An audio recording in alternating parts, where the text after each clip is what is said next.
Good evening. Welcome to the November 14th edition of the Downers Grove Village Council meeting.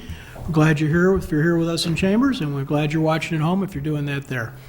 As is our custom, we begin our meeting with the Pledge of Allegiance. Tonight we have a little help from Brownie Troop 56541. They're going to come up and help us get the meeting started.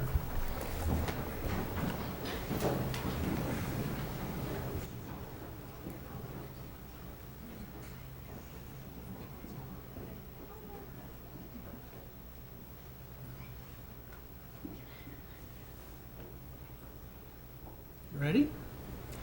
I pledge allegiance to the flag of the United States of America and to the republic for which it stands, one nation, under God, indivisible, with liberty and justice for all. Thank you so much, ladies. Have a good night. Wait, did you get it on live? We got that one.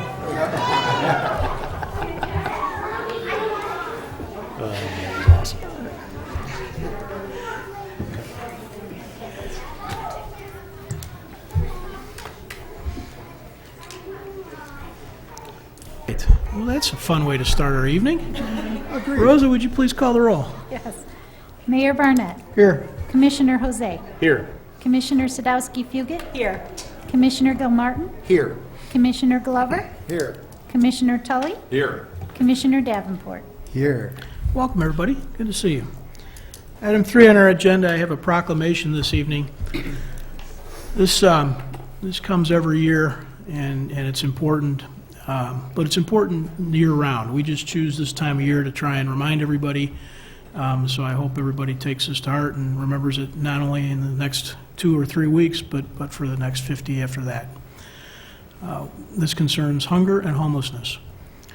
Whereas the first recognition and awareness event for Hunger and Homelessness Awareness Week was held at Villanova University in 1975, and in this past year, more than 700 community groups, faith-based groups, colleges, and high schools across the country came together during the week to raise awareness about the pressing issue of hunger and homelessness. Whereas for nearly 48 years, the National Coalition for the Homeless and National Student Campaign Against Hunger and Homelessness have sponsored National Hunger and Homelessness Awareness Week. Whereas approximately 37 million Americans live below the poverty level, and where worldwide 6 children die each minute from hunger-related disease. Whereas the purpose of this proclamation is to bring awareness to the public about the hungry and homeless in our community, and to encourage support for hunger and homeless assistance service providers.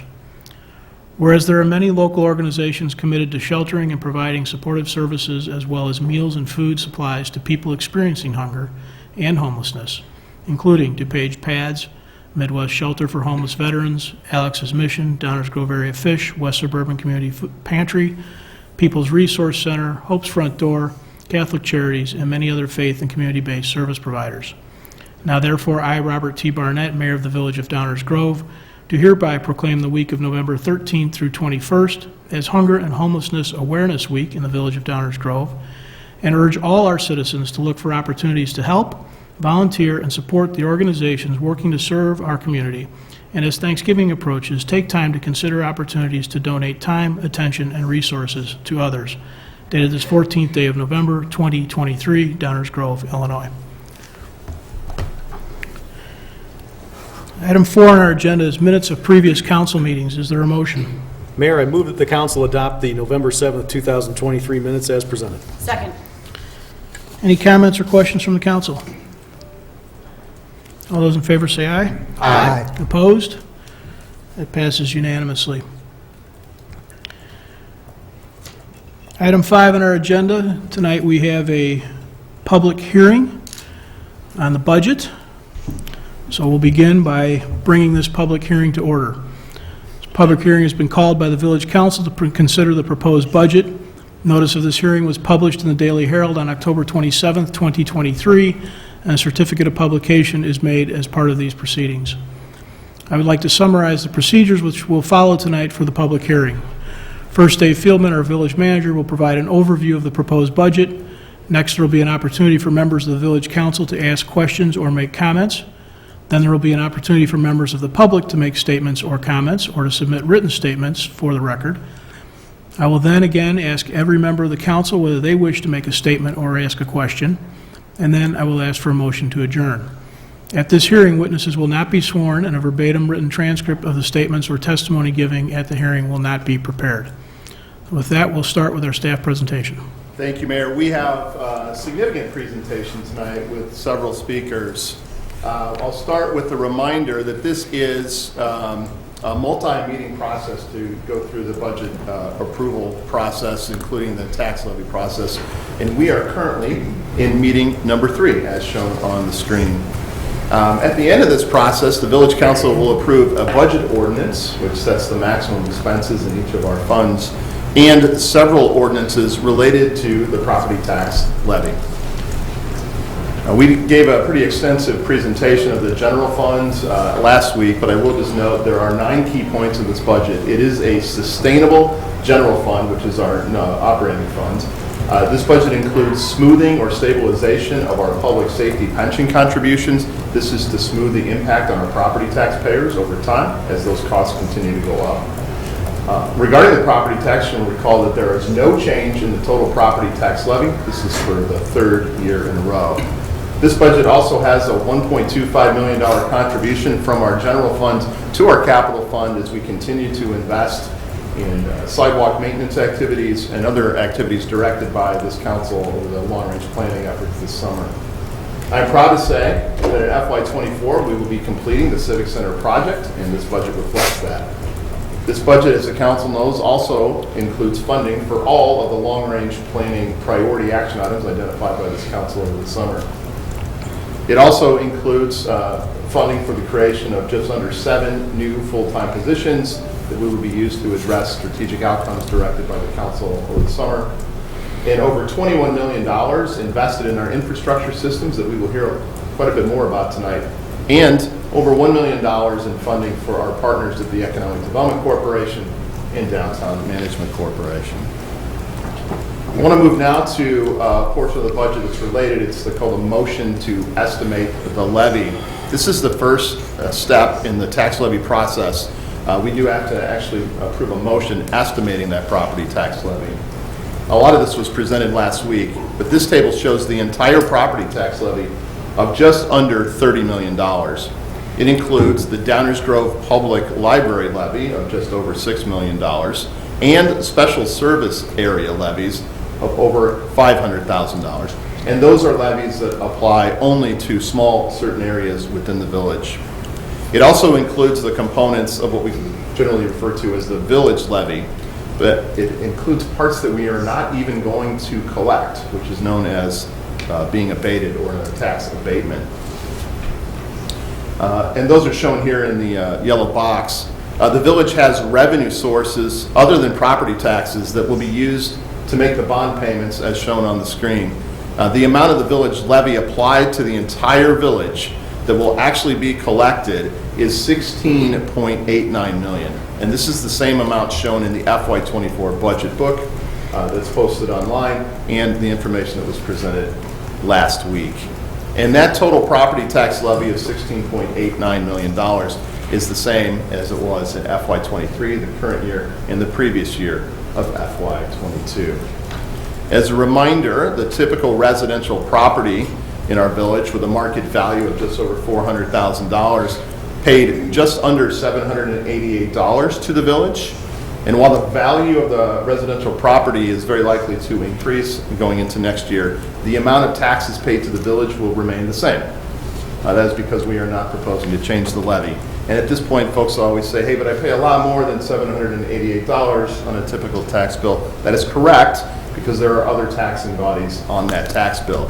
And the village portion of the property tax bill comprises only about 10% of that total bill. The other taxing bodies are schools, parks, county, just to name a few, and they make up the balance of the bill. So we'll pause there to see if the council has any questions or comments about the tax levy and the motion to estimate the tax levy.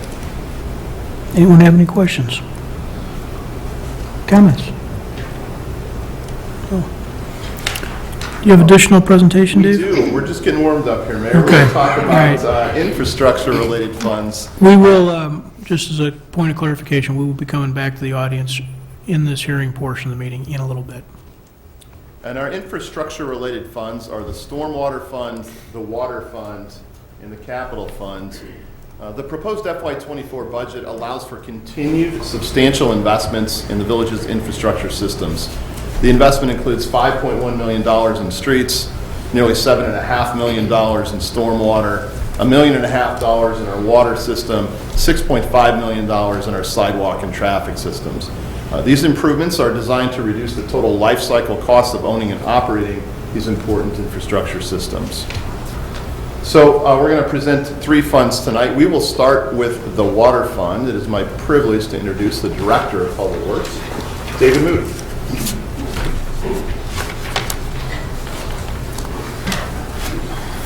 Thank you, Dave. I'll go to the first slide here. Here you can see sort of our water system at a glance. Just kind of showing you the size of the water system. We've got 7 water towers with over 8 million gallons of storage. I think one of the key points there is at the bottom that last year we delivered just over 1.5 billion gallons of water to water customers in 2022. Here's just a slideshow showing some of the revenues and expenses that are in the proposed fiscal year 24 budget. The village has $25 million of planned capital projects in the water fund for the next 5 years. 16.1 million was planned to be funded by low-interest EPA loans through the state revolving fund. In June of 23, the village was notified that it would not receive loans through the EPA due to the big increasing demand for this funding option. As part of the long-range plan, the village developed a 2-year strategy to maintain the water system and respond to the lack of low-interest loan proceeds. So the plan calls for completing essential projects only, using cash in the water fund to pay for the improvements, and working with a consultant to complete a water rate study to analyze the options for funding the water fund capital projects in lieu of Illinois EPA loans. The fiscal year 24 budget reflects this plan. Excuse me. Revenues in the water fund are budgeted to be $18.07 million, which primarily comes from the sale of water. Expenses are budgeted at $19.07 million, using $1 million of fund balance to pay for a portion of capital project cost.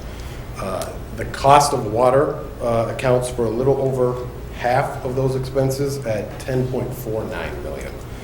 The budget also includes $1.5 million in capital projects and funding for a water rate study.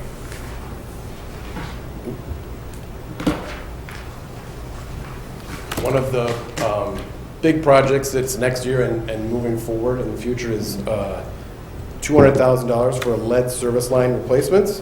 The Lead Service Line Replacement and Notification Act, which was effective January 1st, 2022, requires the village to develop and maintain a complete inventory of lead service lines by April 2024, and also to implement a plan to replace all lead service lines from 2027 to 2044. Excuse me. Staff and a consultant are working together on the preliminary lead service line inventory, which will be ready for council review in early 2024. Next slide shows the capital projects in the water fund for next year, showing the details of each of the 5 projects that are totaling $1.52 million. And that is the end for me. And I'm going to turn it over to my colleague, Scott Vasco, Director of Engineering, who's going to do a presentation on Stormwater Fund and Capital Projects Fund.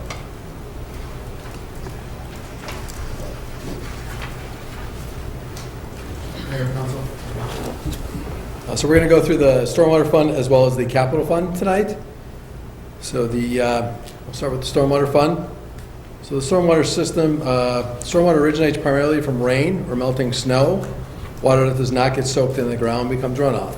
Every property generates runoff and benefits from the village's infrastructure for managing stormwater. Without proper stormwater management, rain events may result in flooding of roads and properties. Stormwater runoff must be channeled through a system of pipes, ditches, catch basins, and storm drains, and safely discharged into local streams. The village maintains a very complex stormwater system that includes 7,000 drainage structures, just over 315 detention facilities, 140 miles of roadway ditches, 130 miles of storm sewer, 12 miles of streams, and 9 miles of culvert. So quite a large system.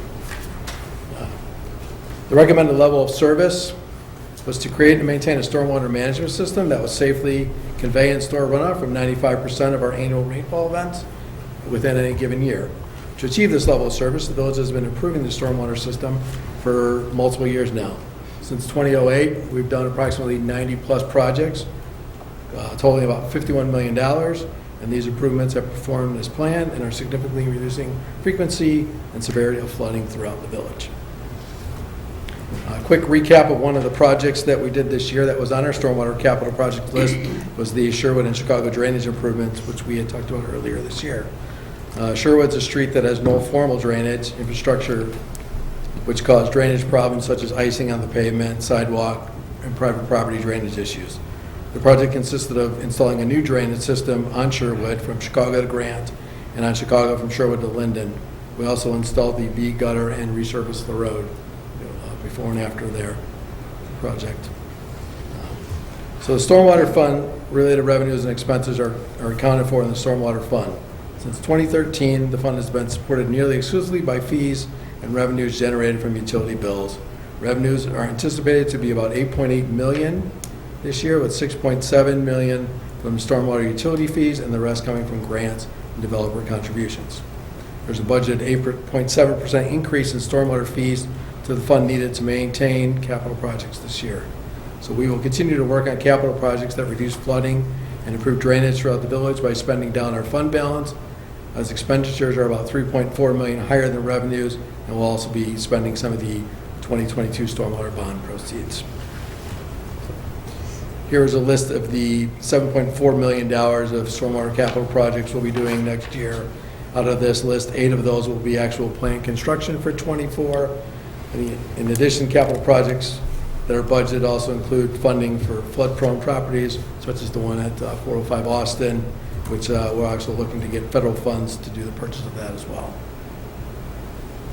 So if that's the stormwater fund. I'll pause here for questions and comments on stormwater. You got anything? Leslie, please. Yeah, I mean, of course, there's always a concern as we look at some of these projections for the stormwater fund that, we're going to be using up our funds pretty quickly. And so I just kind of want to put out there into the ether that I am interested in re-looking at our stormwater fund and fee, our stormwater utility fee. I know that, a few years back, we decided to exempt churches, but unfortunately, we're seeing that our costs are increasing, and they are not immune from having impervious surface that's impacted by stormwater. So I think that we could all benefit as a community by kind of taking a look at that and seeing if we could get more funds that way. So I don't know what my fellow commissioners think, but it's something that I'm interested in bringing back. Thank you. Thanks. Greg? Thank you, Mayor. I'll take the invitation. I voted against exempting them whenever it was, 2014 or 2015, and I'd vote to put them back. So you can count me in, Leslie. Thank you, Mayor. Thank you. Martin?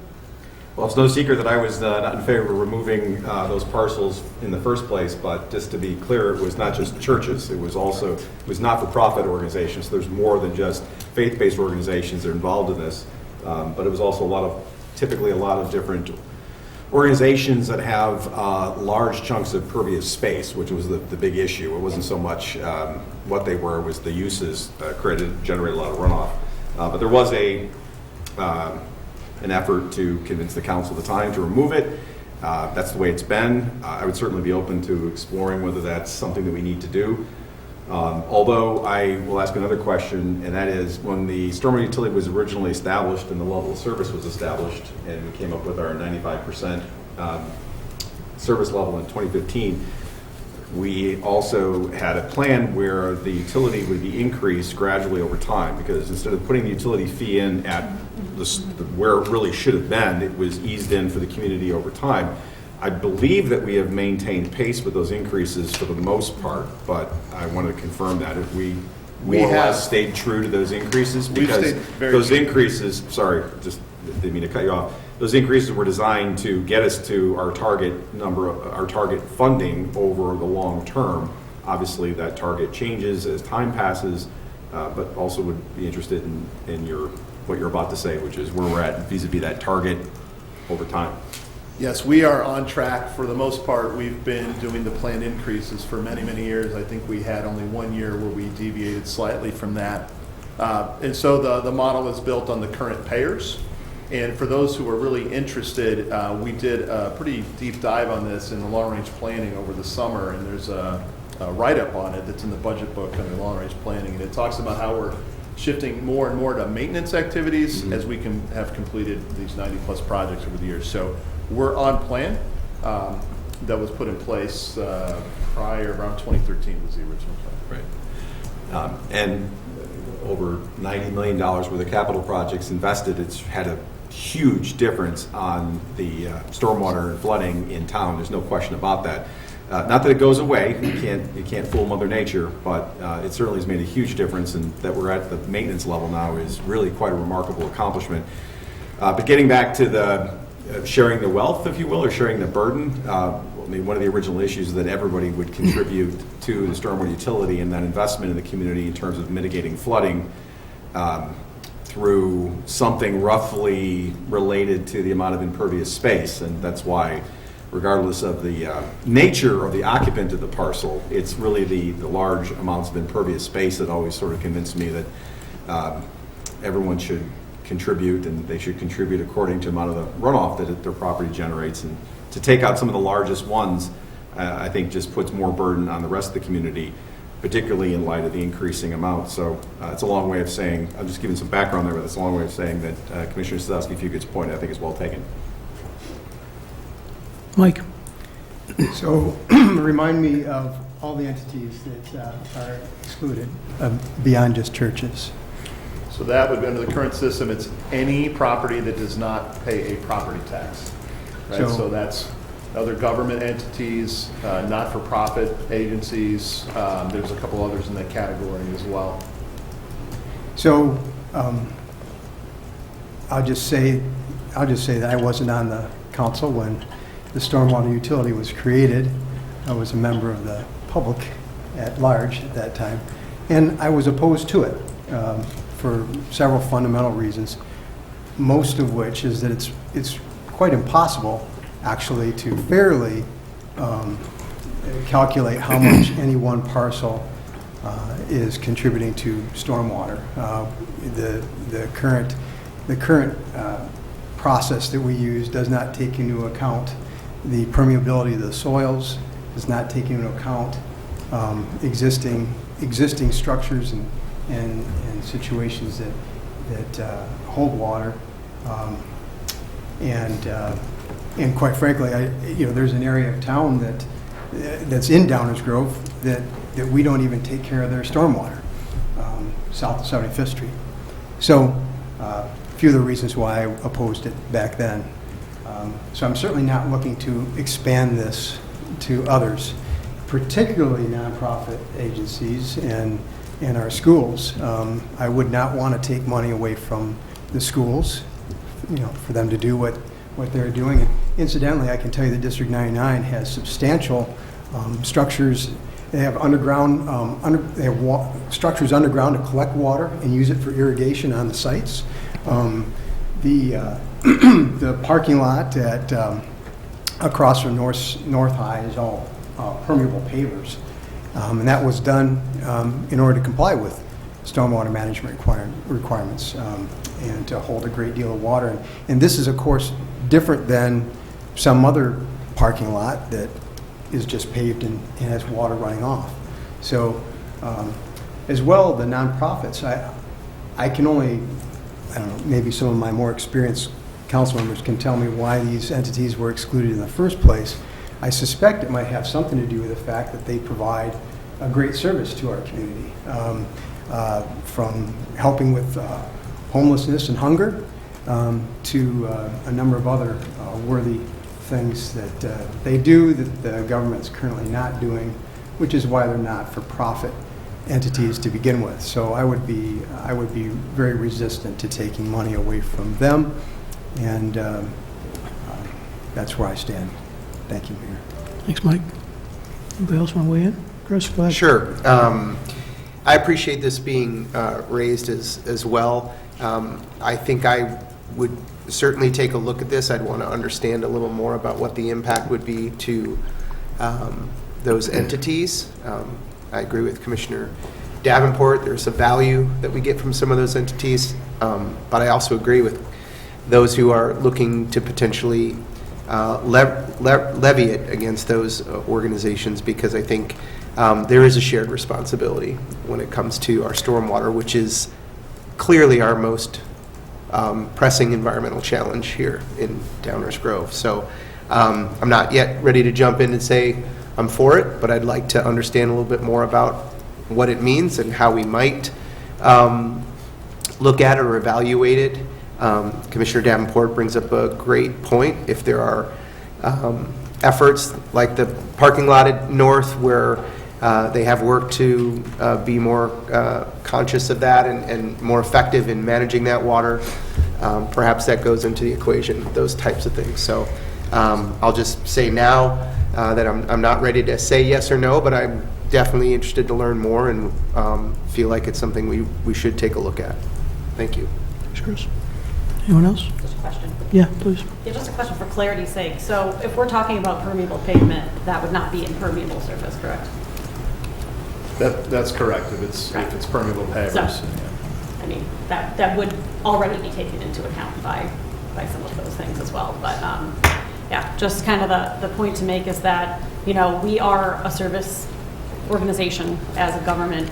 And so right now we're kind of carrying the burden of all of that. And so it takes away from other things that we could potentially be doing for the community as well. So it is just something to keep in mind that the more we can spread this around, the less of a burden it puts on any one specific organization. So, thank you, Mayor. You're welcome. Anyone else? Just real quick before, if I may, Commissioner? Go for it. We're not going to resolve this tonight. There's a lot more that goes into it, such as credits and when that parking lot was put in vis-a-vis when the schools were moved. There's a whole history here. So not to preempt anybody's comments, but we're clearly not going to resolve this tonight. I think all we're hearing is that there's an interest in potentially talking about it. Thank you. Go ahead, Craig. Thank you, Mayor. And the idea behind everybody contributing to this is that it's a utility, much like your electricity or water. And, you know, since we're talking about water, both in terms of our funds and our contract with the DuPage Water Commission, you know, one of the items that many towns outside of Chicago took quite a bit of umbrage with was the city exempting some of its fee payers and giving them free water for at least some period of time, which drove up the cost for everybody else, including Downers Grove. So yeah, the idea is that, look, you're benefiting from the system, and everybody should have a bit of payment into the system. Just because you're a not-for-profit entity doesn't mean you don't have water running off into the Downers Grove storm sewers.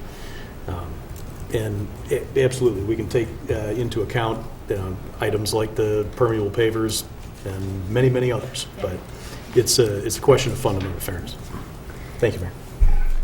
Let me throw my 2 cents in. I was part of the crew that tried to get this, and was successful in getting them removed. So a little historical context there. You know, it shouldn't be a surprise I take exception to some of the descriptions, frankly. First of all, on the fund, that trend we see on the fund balances is fully by design. All of our funds operate that way. We contribute to those funds in various ways, some from operational receipts, some from the issuance of bonds, and then we work them up and down according to a long-range plan. There isn't an imminent failure or lack of revenue available to maintain our stormwater system, but for $500,000 of additional revenue from nonprofits. That's just simply inaccurate. The question, I think, is really, you know, I'm going to start to be deja vu all over again between probably Greg and Martin and I. And so if you go back in history to 2014, you'll probably hear the three of us saying very similar things into this very same camera. From when it started to matter, so 1972-ish through 2014, all stormwater efforts were paid through property taxes. All non-tax paying parcels did not contribute to that effort. That's just the way it is. It's a utility in name only, I would argue. Because it was decided in 2014 by this body to put a utility in. Whether you like that idea or don't like that idea, it's not worth arguing about. It has been a very successful program. It has been successful by the definition of we have made huge improvements to the stormwater system, and we have done it in a way that we have proven for a decade now is sustainable and predictable. That's a fact. So whether you like the utility as I didn't, or you did like the utility as a couple of my colleagues did, it has been a very successful program. It still remains exactly the same service as we provide in many other elements. We do not have a street utility. We do not have a sidewalk utility. We do have a water utility. It's not as clean a picture as just saying everybody should share the burden. In many cases in our community, nonprofit, non-tax-paying entities do not share the burden of streets, of sidewalks. They clearly do in water. So it's, as Martin said, it's not something we're going to solve tonight, but I would caution against two things: suggesting it's necessary to include these parcels in order to sustain the system, and second, that it's a straight-up equal comparative analogy between this and any other utility.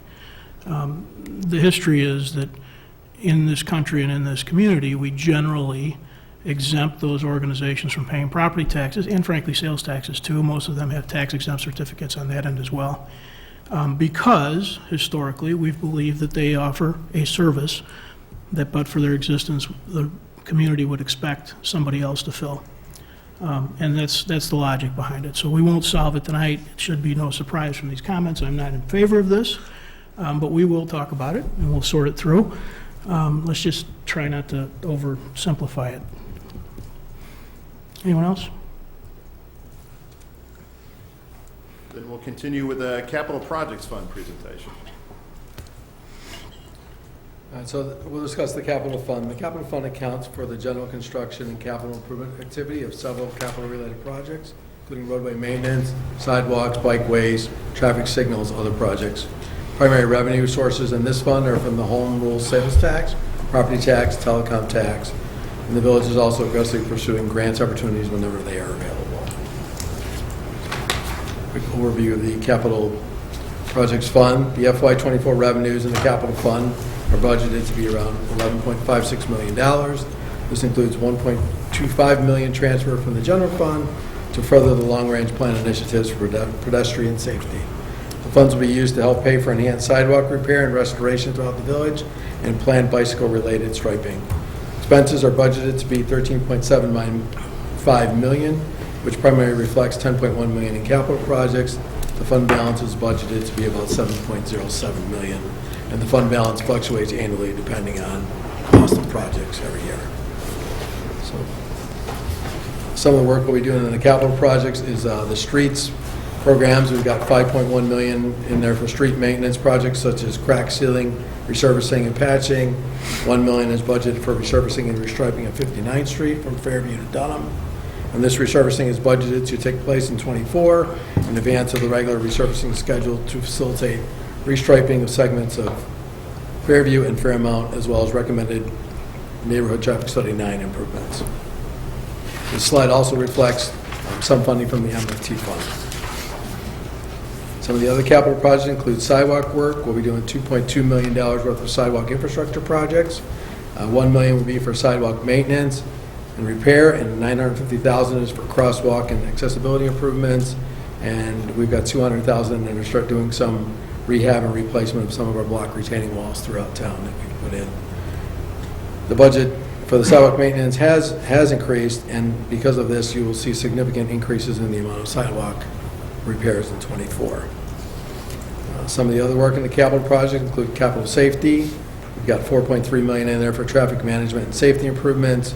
$2.6 million will be for continued pedestrian safety improvements, which also includes the Main Street project, the road diet that we'll be doing next year, and then $1.7 million for neighborhood traffic management efforts and traffic signal modernization. This list here shows a list of the 20 capital projects that we'll be doing this year, or in FY24, with just over $10 million worth of improvements. And with that, I'll open up to questions and comments about capital. So, in questions and comments on any of the budget we presented both last week and this week, Mayor? Thank you both. Anybody have other subjects? Leslie, please. I just have a comment, so that everybody is aware of all the things that we're doing, because I know these are things that came up a lot with my neighbors. One of the things that I was thrilled to hear is that now as we kind of continue these streetlight projects, they are going to be dark sky compliant streetlights, so we have to worry a lot less about light pollution and potential light pollution into your homes if you're nearby. So that is a real positive. As is, I noted some of the downtown business district crosswalks. I do have a neighbor who is visually impaired and know a few other folks in town, and I just really want to commend the work that's been done on those. He commented how he never thought they would be helpful, but once he understood how they worked, it actually was a really valuable system, and he was telling other visually impaired folks in the community about how they worked and how it can really benefit the transit downtown. So I'm thrilled to hear that as we move forward with a lot of our crosswalks and some of those areas, that's going to be the norm. So I just wanted to point that out to the community, make sure everybody knew, that those were there and that we're going to keep doing that good work. So thank you. Thank you. Thank you. Anything else? Chris? Yeah, first I want to just commend the staff, specifically around the commitment to pedestrian safety and enhancement, something important, I think, to this council, but also I know comes also from the staff as well. So I think very excited about seeing that, and hopefully more to come. One topic that I wanted to bring up was around our communications. So I assume now is the time because we're talking about anything in the budget. We have an award-winning communications department and process by which we notify the public on various village-related items. Yet as a council, I think we still consistently hear that folks are not made aware of what's going on and a lack of communication. I would say that's maybe an argument of reality versus perception in some ways. But I still think it's important for us to look at the communications budget and just ensure that we have the right approach to communications, which is ever-changing, right? I think there's a lot of things that we do that are tried and true, and yet I think there's also ways that folks are communicating that just evolve, technology and the way we travel and traverse around with this amazing computer in our pockets all the time. So, whether it's additional training, whether it's looking at new communications technology, or even additional staff who have expertise in this, I think it's worth looking at. I feel that there is a way we can also measure the impact of this. So I think we push a lot of things out and we sort of check some boxes, and I don't mean that in a derogatory way. In some ways we have to do things, sending letters out for notifications. In other ways we're trying to drive interest. But there are ways that we can measure this and actually look at how we're improving our engagement with our residents. And I think with the large number of initiatives we have now and to come and all the weekly things that come and go here, I think it warrants taking a look at that budget, perhaps bolstering it. I personally would love to see some ideas from the communication department in what maybe they would want to do more of that they can't, because I think there's, based on budget restrictions, because I think we have a lot of opportunities. I think we have a gem of a communications department. I think, we've won awards. We see the videos and the way they take what can be pretty bland topics and make them engaging, and I want more of that for the community to see. And then I also feel that there are topics that we as a council discuss that I also feel we put them out on the website, we maybe put them in a newsletter, but those are all what I would call, like, we're trying to pull people to it, so we expect them to go to the website, we expect them to sign up for the email, yet I'm not sure we're doing a whole lot of, like, go to the website campaigns or go to the email sign up for the email campaigns. So I feel like this is an opportunity, and I think I would love to see either a plan or more attention, or even the idea of maybe putting some more dollars behind the communication that we do as a village. Thank you. Anyone else? I'd support the idea of discovering what more and different we could be doing Yeah. if more funds were available. Mm-hmm. So, Martin? I'll parrot what you said, Commissioner, with respect to a long history of innovation, and including the short form videos, which have won countless awards, and have probably been some of the most engaging things given modern forms of communication, and the fact that, frankly, nothing can be more than, 30 seconds and no one pays attention to it. It's got to be a 2-minute read or a 30-second video clip, otherwise no one pays any attention to it. That's just modern day marketing. But I think we've always been in favor of finding new ways to engage with the community, and the ways that we've engaged has multiplied significantly over the last 10, 15 years. It does have to be a two-way street, though, and I think you can put so much out there, but people have to actually pick it up. And if you make it available in as many ways possible, then I think more people are going to pick it up. But they're going to pick it up when they see fit to, is what I think we've learned. Before committing any dollars, though, and we may not be able to do it this year because we all sat in a room not too long ago and came up with a very long list of projects, and this was not one of them, so it's probably not this year or maybe even next year. So I would suggest that staff continue to be very innovative and do things that they have just done without council direction, other than we want to have more communication than less, and more engagement than less. But if there are specific ideas or things that come back from IML or National League of Cities or other communities that we think would be worthwhile investing in, I'd be open to considering those for sure, and then assigning some dollars to it once we know what we're talking about and what the impact is. I love the idea of metrics, although that might also require a proposal and some investment. I'm just hesitant to take that on as a new project to the already long list that we have. But that's all I would say. Others? I'll just add, it is a constant challenge, but I think, I'm kind of reading between the lines here with what I think I'm hearing up here and seeing in terms of smiles and head nods and the like. It's a constant struggle, and so, we're in the budget process, and I think the point, Chris, jump, respond if I'm not right, but I think the point is really, we want to make sure, I want to make sure, I think Chris does, and others as well, that we're not looking only in the rearview mirror as we develop how much money we want to spend next year. That's not to say there's some blank check. Nobody up here is interested in just picking some number without a purpose behind it and a cause behind it. But it is a constantly moving target. 5 years ago, we weren't talking about TikTok either, right? And it's just a never-ending challenge for us. And so I think it's a fair point that we want to feel good as a council about not limiting ourselves and putting ourselves into an environment where if somebody has an idea, it can be implemented. Somebody's not saying, well, that's not in the budget, we can't get to it. I think reality of that piece of it, non-communication specific over the years of our budgets, is when that happens, we are able to manage them. And the truth of the matter is our budget moves all over the place, way beyond what's on this paper.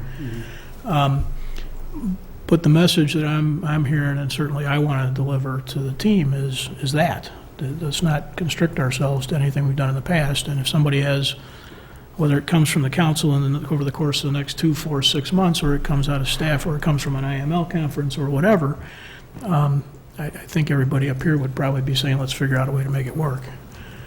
Yes, staff completely agrees with this approach, and I think it's not at this point so much a budget constraint issue, and I also appreciate Commissioner Gilmartin bringing it up under the budget context. We have a huge opportunity to learn and innovate that's coming up in a couple weeks here. We're about to embark on this update the comprehensive plan and these 5 other related projects, and a key component of that is extensive public information and community engagement. And the consultant firm that we ultimately select, that this council ultimately selects, we have challenged to be innovative in both of those areas. And in fact, we just interviewed one of the finalist firms today. So I think what we can do is when we could start there with a project that's already on the books and already budgeted sufficiently.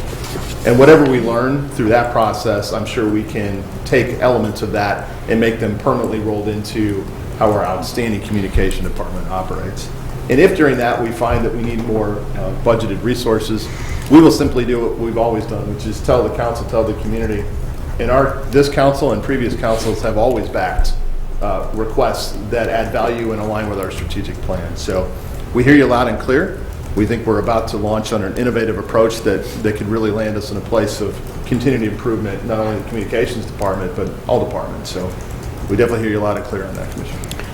I'm going to add a couple of things just because we're here. A little bit of cat in a shiny thing.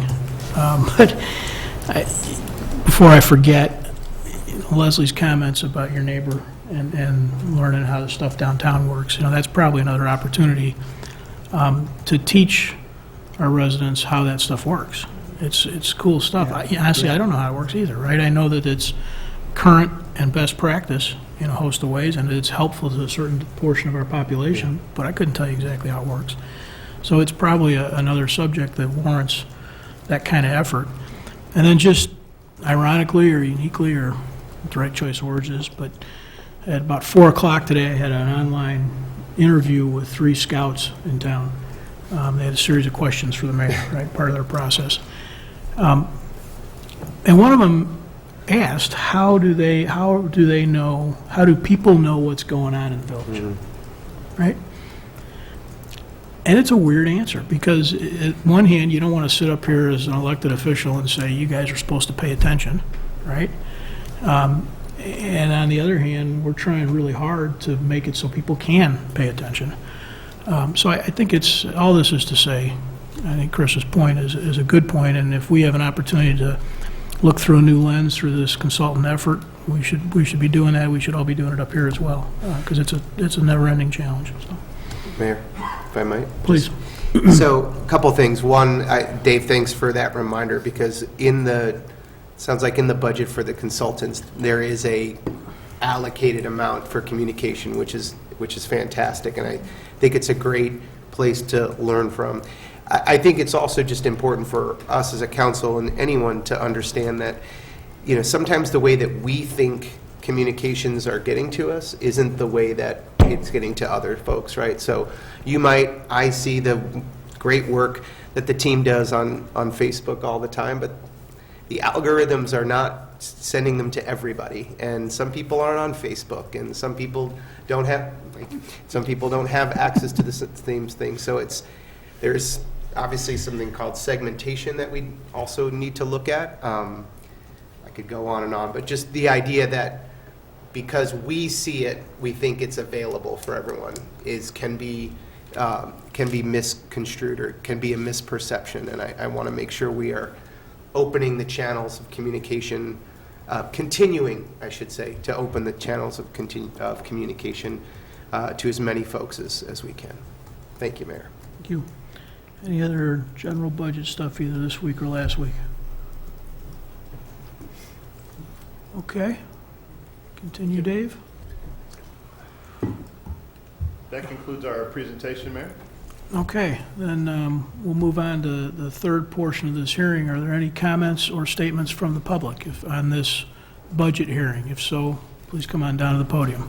Can we ask questions and get answers, or no? You can ask questions. We probably will get back to you with answers, but come on down to the podium.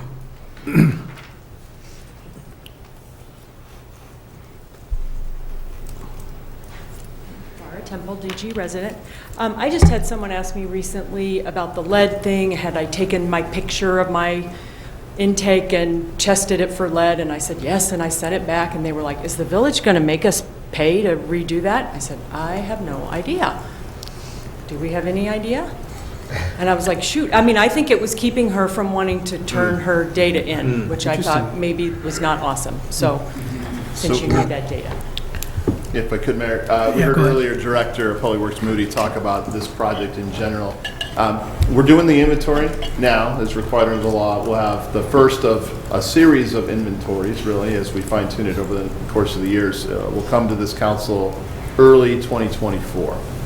That will launch us into a discussion about the replacement plan. And those are council policies, who pays how much, when, how that's going to be done. So that decision has not yet been made.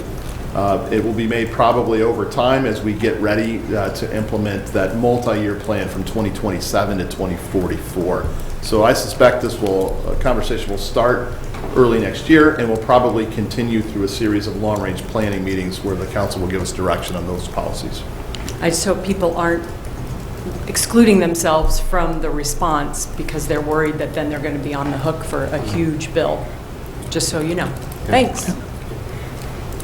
Thank you for that. Any other comments or statements from the public on the budget hearing?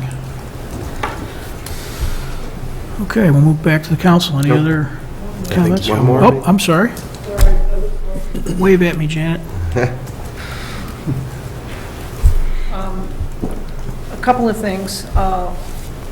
Speaking of communication, Mr. Jose and Ms. Sadowski-Fugit were kind enough to get back to me on an email of that question that I had, so thank you for that response. The stormwater project that you just mentioned, and whether there's going to be a charge for nonprofits and churches and so forth, and this conversation that you're going to have in the future. Please, if that's a possibility, put out that information, because St. Andrew's Episcopal Church just spent a whole lot of money resurfacing their parking lot, and at some pain to the parishioners. So if that's going to be a thing, had they known, they might have changed their process. And so they, and they expect a long lifetime for this parking lot. So that's just disappointing to hear that might be a problem. The communication fund, topic. I was very heartened to hear all of your comments, and thank you for bringing it up. There are, believe me, people do not know what's going on in the council, even though you have information out there. It may be known, but that there's a budget hearing tonight, but I assure you that most people don't know what's in the budget and the number of topics that you're talking about. One idea, and Mr. Davenport probably has some insights on this. I know that the village is not governed by referendum, but anything of this magnitude and the magnitude of this long-range plan, it seems to me that the village has a responsibility to take affirmative steps to make sure that the public knows and is on board with what you want to do. And I'm sure you've been through the '99 referendum, so you know what that entails to get that message out to the public, and not just say, come look at our website. And if you were engaged at that level, it might well help people understand what it is that you're actually asking for and asking people to support. But I appreciate very much your recognition of the topic and the issue. You saved me a lot of words. Specifically with respect to the budget, and we didn't talk about it tonight, but the long-range plan and the outdoor dining enhancement program. I was in town today and yesterday doing some shopping, and there were convenient parking spaces in front of the shops that I wanted to go to. I did ask some of the shopkeepers if they knew that this program was in play and that their sidewalks may be eliminated and parking spaces eliminated, and everyone I talked to was astounded and aghast that might happen. The village does not know what you're planning to do with their downtown. And as you already know, I'm against it. I think that the downtown outdoor dining should be taken off the agenda for the long-range plan, or at least tabled, because I don't think that the public should subsidize private business.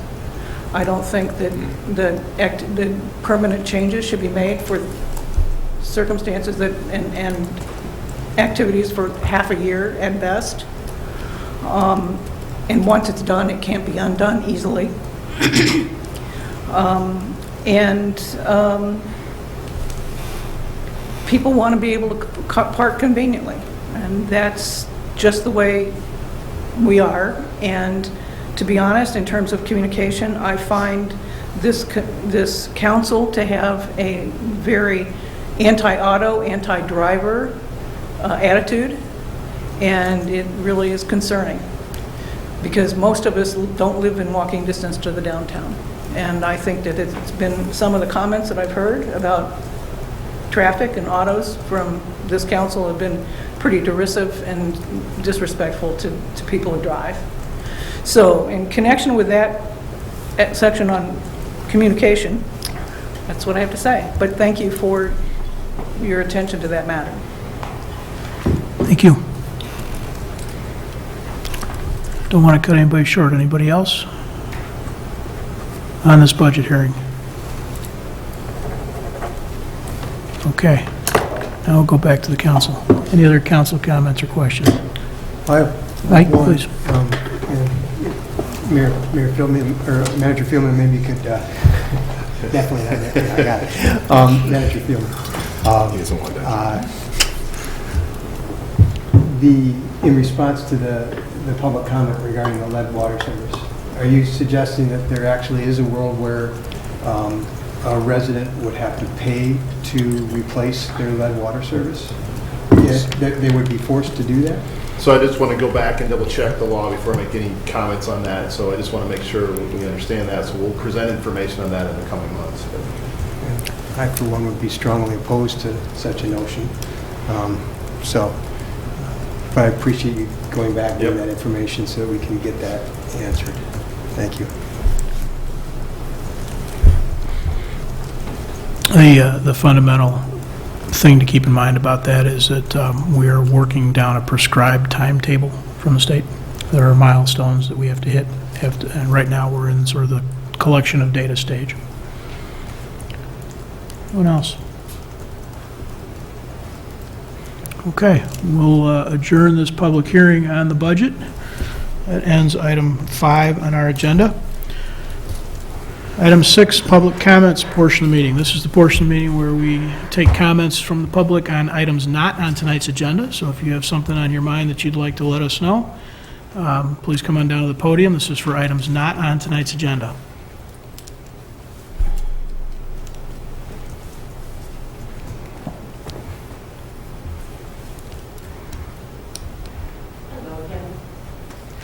Very quickly, I would like for financially accessible housing to remain in the forefront of your minds, even though it is not yet an explicit priority in the long-range plan. We could start the process of looking at current data, which are now available, understanding the issues in Downers Grove, gathering data from other locales, and studying options. There are and will continue to be development projects in Downers Grove where financially accessible housing can and should be considered. So, thank you. Thank you.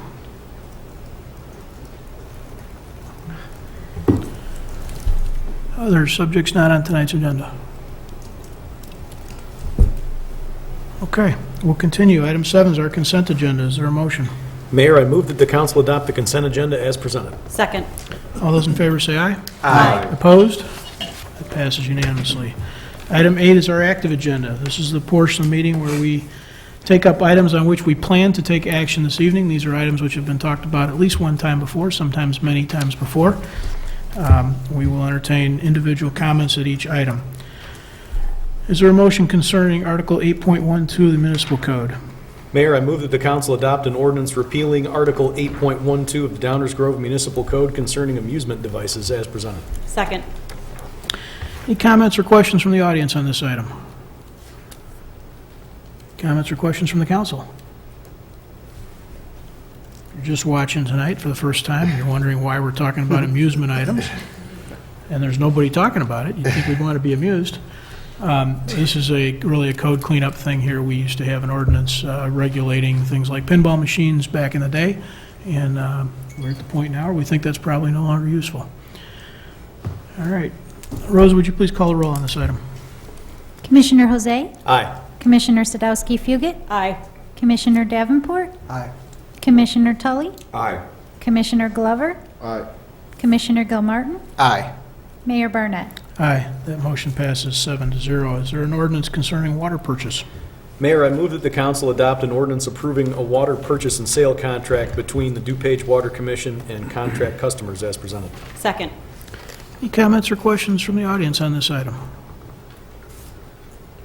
Comments or questions from the council? Rosa, please call the roll. Commissioner Jose, Aye. Commissioner Sadowski Fugit, Aye. Commissioner Davenport, Aye. Commissioner Tully, Aye. Commissioner Glover, Aye. Commissioner Gilmartin, Aye. Mayor Burnett. Aye, that passes unanimously. Is there a motion concerning the extension of a water supply contract? Mayor, I move that the council adopt a resolution, approving an extension of the water supply contract between the DuPage Water Commission and the City of Chicago as presented. Second. Comments or questions from the audience on this item? Closely related to the last one. Comments or questions from the council? Rosa, please call the roll. Commissioner Jose, Aye. Commissioner Sadowski Fugit, Aye. Commissioner Davenport, Aye. Commissioner Tully, Aye. Commissioner Glover, Aye. Commissioner Gilmartin, Aye. Mayor Burnett. Aye, that too passes unanimously. That ends our active agenda. It takes us to item 9. This is our first reading portion of tonight's agenda. This is the part of the meeting where we take up items for discussion only. These are items we will not be taking formal action on this evening. These are items either talked about for the first time tonight or perhaps continued from previous meetings. Again, we won't be taking any action on these items tonight. Dave, over to you. 4 items on tonight's first reading agenda, Mayor. The first 2 are an example of continued conversations. They are on the budget and the motion to estimate the tax levy. We've made extensive presentations. We do not have anything else planned. We'll send it back to you to see if you have any further follow-up on those. Thanks, Dave. This is not the last time we'll talk about the budget, but it is another time tonight. Does anybody have anything they want to add from that previous budget conversation? Any additional council comments? Okay, keep Thank moving. you. Then we'll go on to item C, which is a resolution regarding the submission of a public question to solicit resident input regarding video gaming in the village of Downers Grove. Just a few weeks ago, the council passed an ordinance related to video gaming. A big part of that ordinance was directing staff to prepare a referendum question on this topic that would be placed on the November of 24 ballot. Our village attorney, Enza Petrarca, has worked closely with the council and drafted the proposed language. She's here to answer any questions you may have or make any further presentation. Thank you. Any council comments or questions on this item? I'm looking at the public saying council. I apologize. It's a good thing Leslie's here to save me from myself. Thank you. Any audience questions on this item? Council comments or questions? Leslie, please. I mean, I think it's a thoughtfully written and yet appropriately concise statement, so I just appreciate the work that went into this. Who else? Yeah, I'll just add, I want to thank, in particular, Commissioner Jose and Tully and Village Attorney Petrarca for their work in pulling this together. It was helpful. Well done. Chris? Yeah, just a question maybe for the attorneys in the room. Is the term whatsoever legally significant? No. Not in particular, no? Okay. Thank you. Merriam-Webster. That's a dictionary? You can find that online? Okay. All right, thank you. As opposed to Black's Law Dictionary, that's what I was going with. Yeah. Continue, Dave. Okay, the next item, final item on tonight's first reading agenda is a motion directing staff to commence negotiations of a redevelopment agreement and a land sale agreement with LCI Development Partners, LLC. And before I introduce Stan to give us some more background, I have just a couple of comments here. The village is currently redeveloping the Civic Center property. It's the property we're sitting on right now. And of course, the key component of that is the new police station, Village Hall, and District 58 offices. But another key component is the sale and redevelopment of the property that is in between the new building and our existing fleet garage building, which will stay. This is known as Lot 2. The revenue from the sale and redevelopment of this property will be used to help pay the annual debt service payments on the bonds that we issued to construct our new building. And looking at the goals for the sale and redevelopment of Lot 2, we had two primary goals. One was to maximize revenue. The other was to make sure we end up with a redevelopment that is compatible with the neighborhood. The village went out for RFP on this property just a few weeks ago, and I am very pleased to say that the village received 3 very strong proposals. LCI Partners, Opus, who's done some great work in our village just around the corner from here, and Ryan Development. It's important to note that all 3 developers are qualified. All 3 of these firms did meet the expectations of the RFP and are qualified to proceed on this project. And all 3 proposals meet the goals. They generate revenue greater than the revenue shown in the Civic Center financial plan. Staff does recommend moving ahead with LCI Development Partners, and Stan has some additional information on their proposal. Thank you, Manager Fielman. Good evening, Mayor and Council. Manager Fielman went over these primary goals for Lot 2, and he did note the 3 development proposals that the village did receive, LCI, Opus, and Ryan. This chart is also in the manager memo in the packet. So this is putting LCI's proposed site plan onto the Civic Center campus. On the left-hand side of the screen, you see Lot 1 of the Civic Center.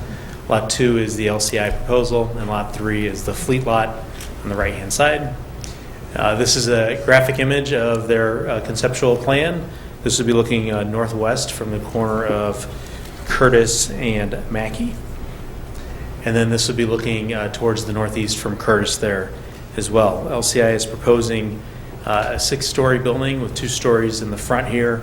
Those would be some townhomes and then apartments on the upper floors there as well. The site plan lays out in a sort of a U shape here, sort of a blocked U, a cutoff U, with a 3rd floor amenity space with a pool and amenity space and amenity deck there, left-hand side, and then the taller U is the 6-story portion, and then the gray area there with the amenity deck is the 2-story portion. The main primary entrance conceptually is on this entrance over here. Vehicular access would be on the southeast corner of the property, and then a loading zone would be off of the village's Civic Center parking lot. This is a first floor concept with the lobby in the southwest corner here again. Principal pedestrian entrance there, the townhomes, and then parking garage on the first floor. And then the entrances to the first floor and the upper deck be off of the southeast corner. Again, the loading zone on the left-hand west side. Proposed second floor concept again with an amenity space, and then the second story of the townhomes with parking spaces. And 3rd through 6th floors would be unit layouts in this location here with an amenity deck and an amenity space on those floors, on the 3rd floor as well, with apartments on floors 4 through 6. In terms of our schedule, we're right on schedule. We're here tonight to consider offers and direction on the proposals. Manager Fielman and I are here tonight happy to answer any questions you might have. Thank you, Mayor. Thank you, Stan. Any comments or questions from the audience on this item?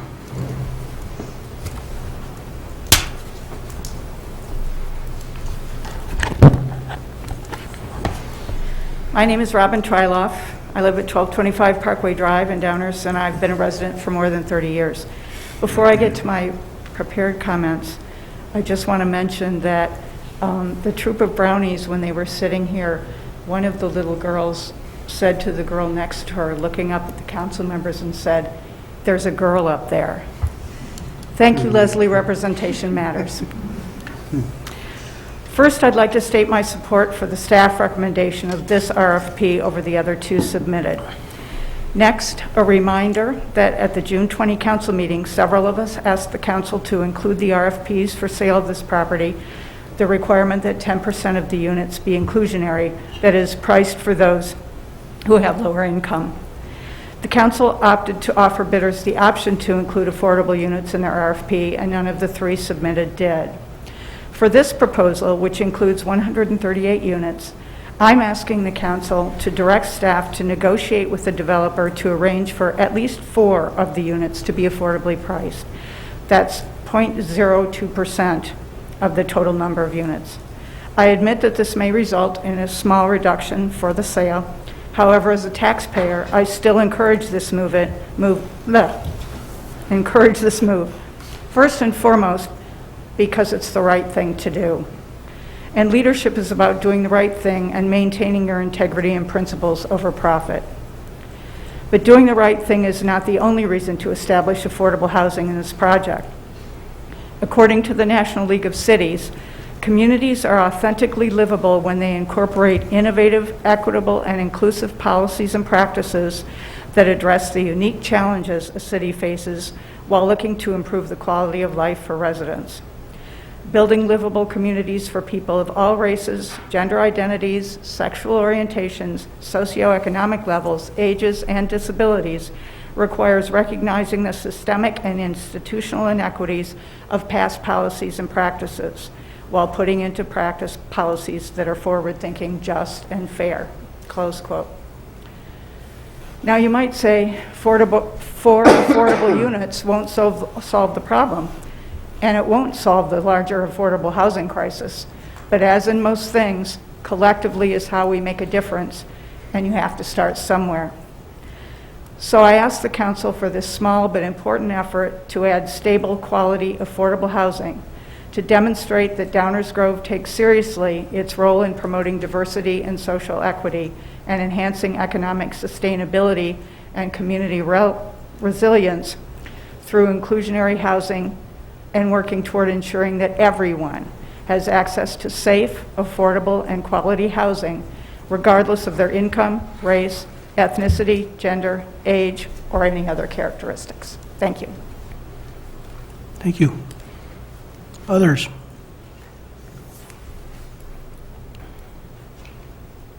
I also am glad you selected this particular proposal. It's quite attractive, and I happen to know that the Leopardo name is a good one and well respected as a contractor and developer. So I'm glad you're here.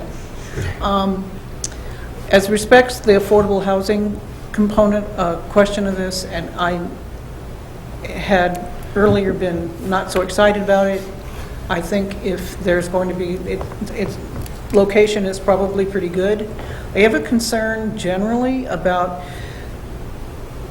the administrative backup that's required in connection with an affordable housing program and what that will require of the village. It's easy to say, let's make 4 units affordable, but that process and those programs require an infrastructure of management and accountability and reportability and so forth that I just want to make sure that the village would be willing and have the capacity to take on if that's what happens. I mean, stuff's not simple.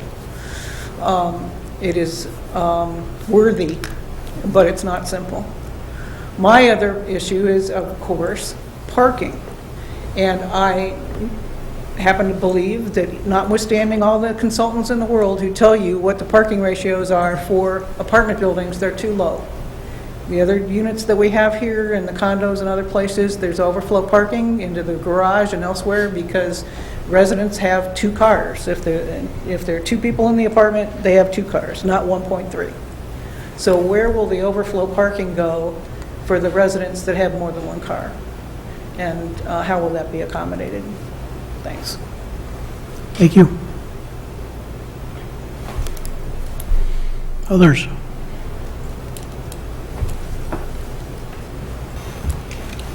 Okay, council comments or questions? I have a few. So, start with the architect. Start with the architect, right? So, I'll leave it to others to maybe who's in their wheelhouse to dissect some of the numbers. But on the architectural side, I think that this is clearly the most well thought out and, of the 3 proposals, and certainly very evident that the architect was engaged in preparing this proposal, whereas I don't think played such a large role in the other 2. I like the way that what's being proposed is responsive to the angle along Curtis Street, the way it steps. There's as opposed to just throwing up a wall along there, let alone a 6 or 7 story wall, which I think I'm just totally not on board with at all, which was what was contemplated in the other 2 proposals. We're transitioning from a less density space to, area to the south into this as well. By orienting this U shape in a southerly direction, it creates a lot of nice sunlight exposure for that amenity deck that's being looked at. A little concerned about the loading from the west. I see that as somewhat problematic. I'd prefer to see that happen. If we were going to allow it to happen as an easement on our property, I'd prefer to see that happen on the east side versus the west side.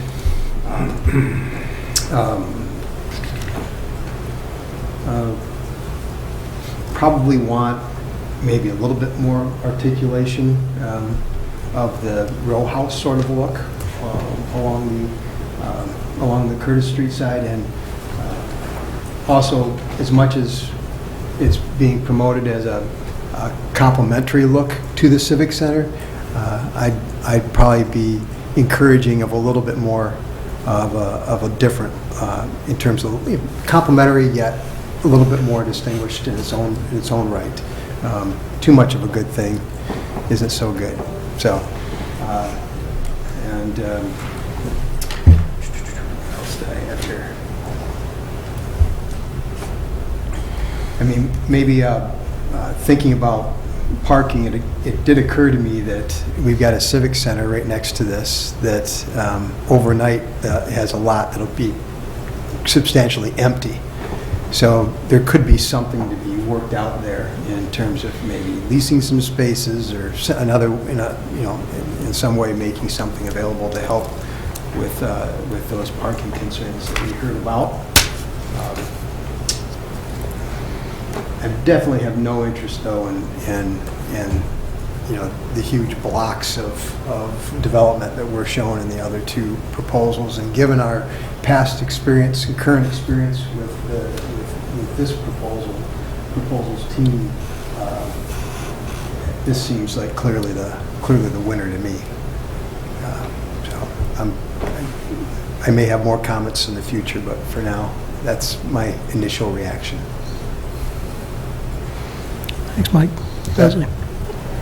Just a couple quick questions, then I'll move on to other comments. I don't know, does kind of staff have a view or a perspective on if you think that that loading area in the west would be kind of a challenge, knowing kind of the times of day that would happen? Would the preference be in the east? What's your thought?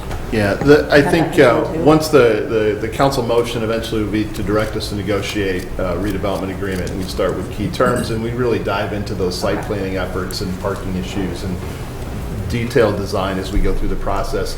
It'll start with the key terms. It'll get more advanced as we negotiate the actual redevelopment agreement, and then it'll culminate in the actual zoning approval, where we'll have our whole team meet with the selected developer and work through those. So, all the developers that submitted, I think, have workable concepts, and so if any issues come up, we'll go through that during the review and approval process. Great, thank you. Yeah, just with those 2 that kind of asked for spaces on the property, that was kind of my question. Obviously, this one is less than the Opus request, so that's a little bit more comforting. And then the other question is, I know we have this data somewhere, and I know I've asked for it before, but do we have an idea of the cars or parking needs per unit for some of our other downtown buildings, some of our larger apartment buildings, if we can get that? Yeah, we have that information tracked. We'll share that with the council. Okay. I feel like it was under 1.3, but I could be wrong. And so that will be helpful to know kind of then if we would have to think about those leasing options. But at least this would kind of be a site where we would have a little bit of flexibility being our land. So that gives me a little bit more comfort. On to my comments. I mean, prior to reading in detail staff's recommendation, I did read through the 3 proposals, and I too was most interested in the LCI development partners. I appreciated that it wasn't kind of an overdevelopment. I feel as though 7 stories and almost 200 units is a little bit too much for that area. I also appreciated that step down to the 2 stories and giving people some different options for for housing, feels a little bit more cozy and like home sometimes if you have some of those side-by-sides. It's nice to have a diversity of housing stock, and so I think there will be a real benefit to that.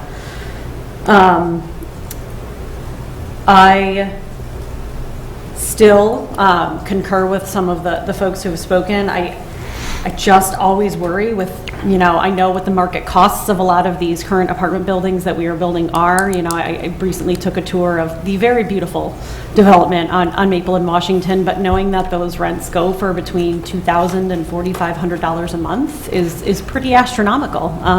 By comparison, I bought my house in 2012, and granted, it's a small little 1,500 square foot, not updated split level, but my combined payment for my mortgage, and my escrow, which includes my insurance and my taxes, is $1,900 a month.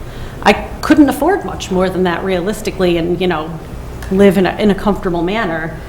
And it's just hard for me to believe that it's going to be easy for young professionals or folks who are retiring and want to retire in the community in which they raise their children can afford $4,000 a month units. Now, I completely understand why, LCI and these other folks are building these, because there is a demand. But I also do want us to be cognizant of the fact that I think we also want to attract those professionals just getting started and keep our seniors to be able to retire in place.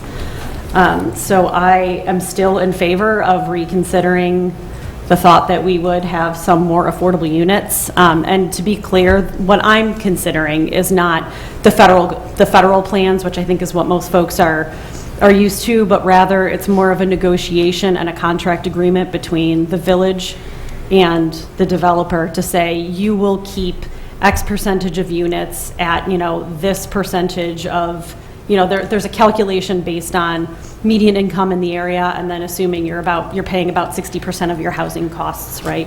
No more than that. So there's kind of a calculation that goes into it that would then be written into a contract between the village and a potential developer to say, for this number of years, we want this many units at this rate, essentially, is kind of how that would work. That's kind of what I was thinking in terms of the affordable units, just so that there's a little bit more clarity there. So I would still be interested in looking into, again, even if it was just a small proportion, to be able to get some of those young professionals just starting off, or some of our seniors who want to retire in place at a nice accessible spot by the Main Street train station. I understand I've been outvoted up until now, and it'll probably continue to happen, but it's not going to stop me from saying that I think that it would be a benefit to the community. So those are my comments. So in summary, I support the LCI Development Partners, and I agree with staff's recommendation. Thank you. Thank you. What else? Greg? Thank you, Mayor. I, too, think that the LCI Development Partners bid is head and shoulders above the rest. You can tell that they have a lot of experience with the village, and obviously through the Civic Center project. But you can tell they were paying attention to some of the debates that we had. I don't know how many different Groundhog Days ago, because we talked about apartments on the site, we talked about townhomes on the site, and what we're getting is a bit of a mix. And I think that's a positive. I like that it's 2 stories in some places and 6 in others. I like really the sort of combination that we're getting here, all in all. And we've got a great partner in Leopardo. They've done a fantastic job on the Civic Center, and they're a high quality company. I like that it's got the smallest number of units, so it's a little lower impact than it might otherwise be. This, to me, feels like the right project top to bottom. So I'm looking forward to supporting it. Thank you, Mayor. Thank you. Martin? Thank you, Mayor. I will try not to repeat what my colleagues have already said. I think this is the right choice, but I wanted to pause and at least thank all the bidders who submitted proposals in this regard. I was really glad to see that we got 3 very strong proposals from outfits that we're not unfamiliar with. Which is great, and that's fantastic, and always a good problem to have, to be able to choose from 3 very strong proposals.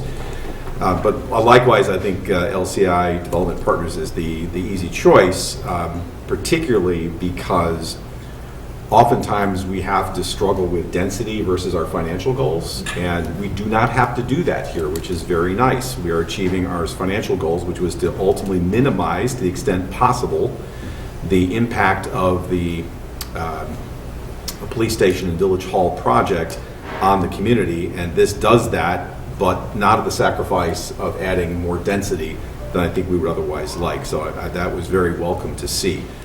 And I also think that obviously there are other advantages to going with LCI, given familiarity, intimate familiarity with the site in particular. So I think that's very positive, and I also agree with staff's recommendation.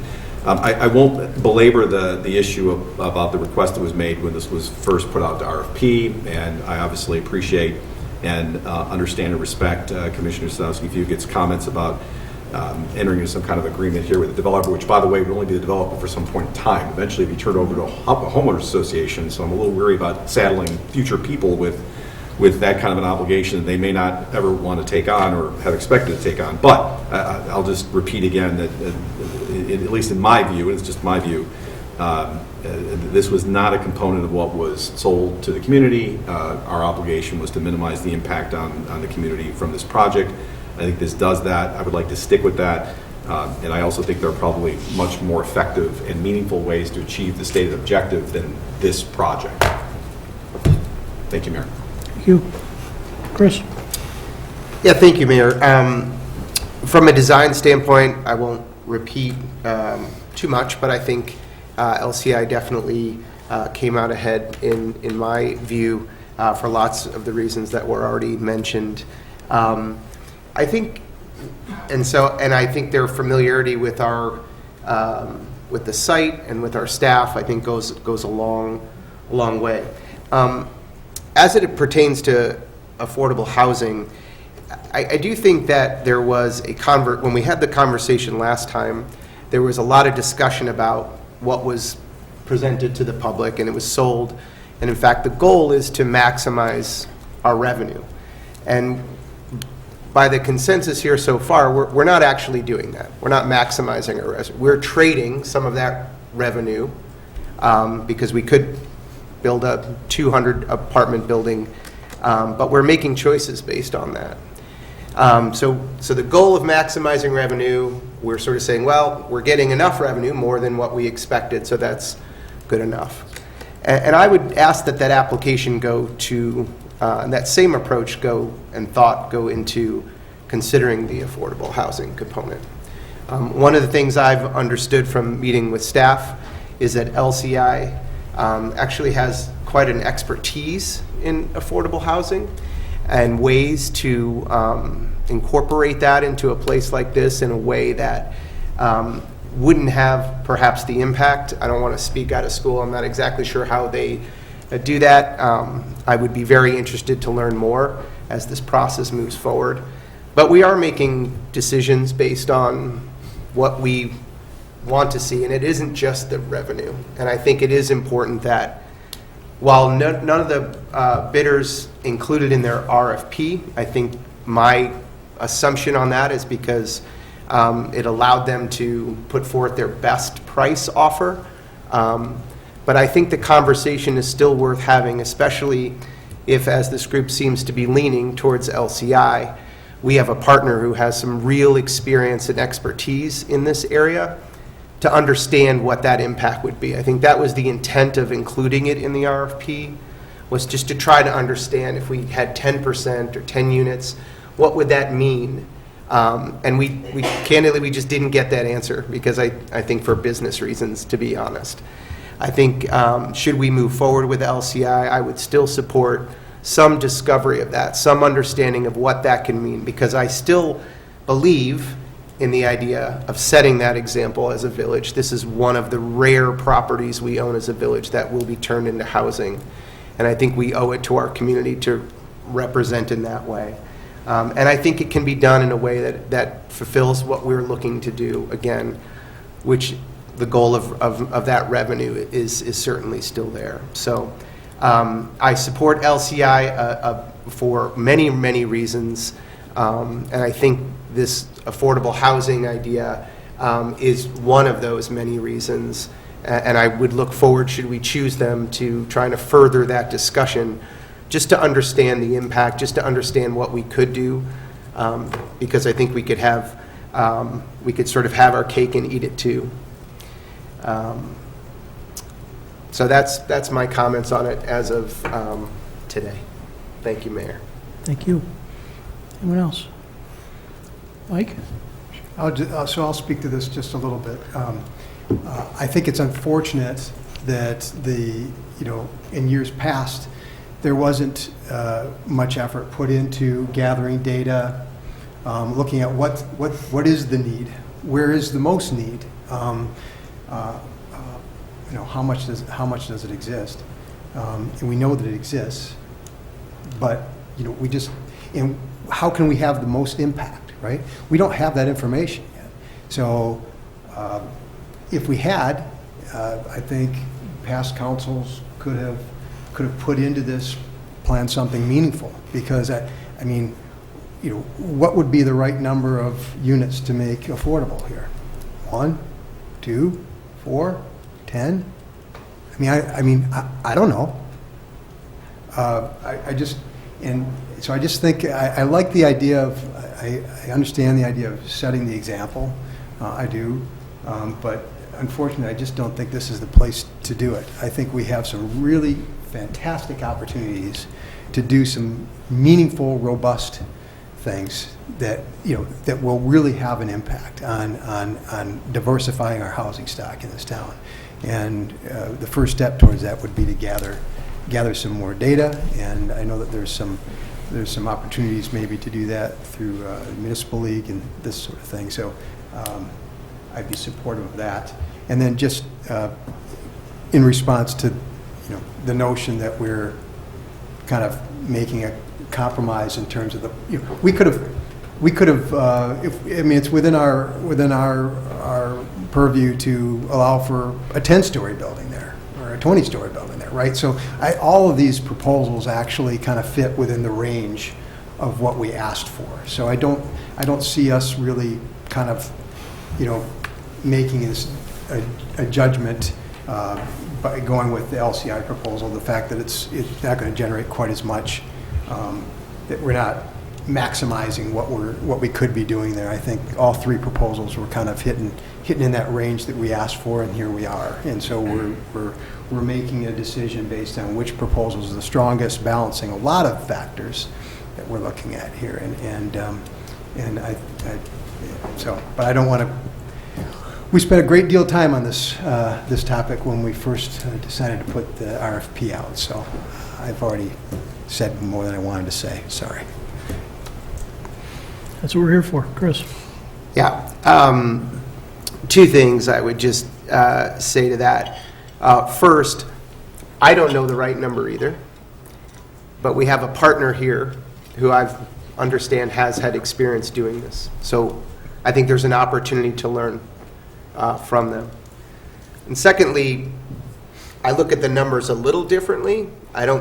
While I understand that perhaps the concepts came in all around the same, when you look at the revenue that's anticipated to be generated from the LCI property at $13.5 million, and the revenue from the Ryan companies, which is 17, that's, to me, quite a significant difference. Correct me if I'm wrong, if I'm looking at those numbers the wrong way, but I look at that we're talking about a 30% difference in revenue. So I don't think they're quite the same from a revenue generation standpoint, and I think we all agree that we are taking a stand to say, well, we're going to bypass $4 million because we have this more appropriate, this more managed, more and candidly smaller property. I agree with that. My point was, if we were talking last time about affordable housing, and to start talking about that in the middle of the process when we had promised all this maximizing revenue, we're not doing that anymore. And I just want to make sure we're clear on that and looking at what priorities we might have. So, all due respect, I don't know the answers in the affordable housing either, but I know there's a need. I don't need to go and have all the research for 4 years to see. It's fairly obvious, and I think we need to look at that in a meaningful way. So let's leverage this. If we go with this partner, let's leverage what they know, and maybe it does turn out that it isn't the right site. But I'd like to hear that from folks who are dealing with this on a regular basis. Thank you, Mayor. Thank you. Just one more comment?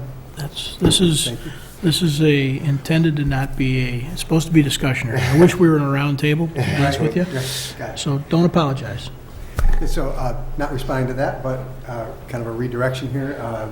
Credit should be given here to staff's excellent work on this as well. I mean, it was rightfully acknowledged, the great work on behalf of all three proposals, those teams, and we really appreciate that work. But credit to the staff for putting together a well-written RFP and also having the right projection in terms of the numbers, right? That all these came in excess of what we were projecting is truly appreciated, and so I want to express my thanks for that great work. Thanks, I'll Mike. second that. Great. A couple of subjects on the subject of affordable housing, since we're all sort of weighing in on that. I don't feel like I'm anywhere close to the right understanding of the subject. The last time we as a community studied it, the net result was that with an ad hoc committee in about a year, we didn't have a problem. That's not to say there isn't one now. It's simply to say we haven't studied it. Is there an affordable housing issue? There is across the United States. It largely is driven by the fact that there isn't enough of housing. And so whether or not we have one, there are, as Leslie mentioned, there are formulas and equations. The state manages those. They are slightly different than the federal government. Where we fall within that very intentional metric, we simply don't know. And I'm dissuaded that 4 units or 8 units or 13 units on this parcel would make any difference in that equation at all. Our community housing stock is far more diverse than we all think of. If we drive north to south and we start opening our eyes and we don't focus on the downtown and the new development, we have a very diverse housing stock in Downers Grove, at least as it relates to the communities around us and our community taken in of itself. Now, that's not to say nationwide we don't have a problem. We do. Clearly, there's not enough housing, period. I don't have any interest in pursuing that on this. We are going to talk again in the future about parking-related stuff. Not just here, but in other portions of town that we're all focused on. And so to Leslie's point, I think before, I'd just expound on that a little bit. By my, sitting here scribbling, I think we've got about 18 parcels in the downtown right now that are in excess of 6 stories. And there's about 4 to 6 more multi-tenant dwellings that are in that 3 to 5 range. And we have a known usage on our lots overnight, in terms of overnight. And so I'd like us to quantify all that. Let's understand what we really have. That's not, it's a little bit of screwing around, but it's not like it's a Ouija board at this point. We know the units, we know the buildings, we know the parking, and we know how much our public spaces are used overnight. So let's understand that. Please do that sometime. Yeah, I think we already have those Yeah, spreadsheets around, so we'll Sure. get with Stan and Jason and Flora and on the team, we'll take a look. I'm okay with going forward with the LCI plan as it is right here. So, we'll talk again more next week. And with that ends our first reading tonight, Mayor. There is no manager report tonight, is there, Dave? Oh, actually, I wouldn't mind the opportunity to provide an update on our priority action items. Oh, all right, I missed that, okay? And I'll give Mike just a couple of seconds here to get that going.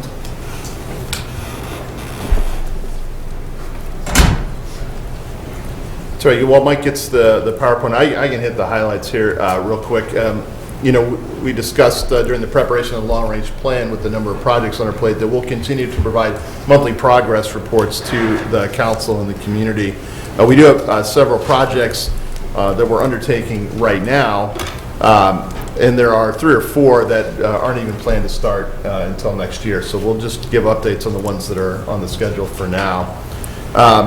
We'll start with the Civic Center project we just talked about. That is in the green status on our traffic signal indicator.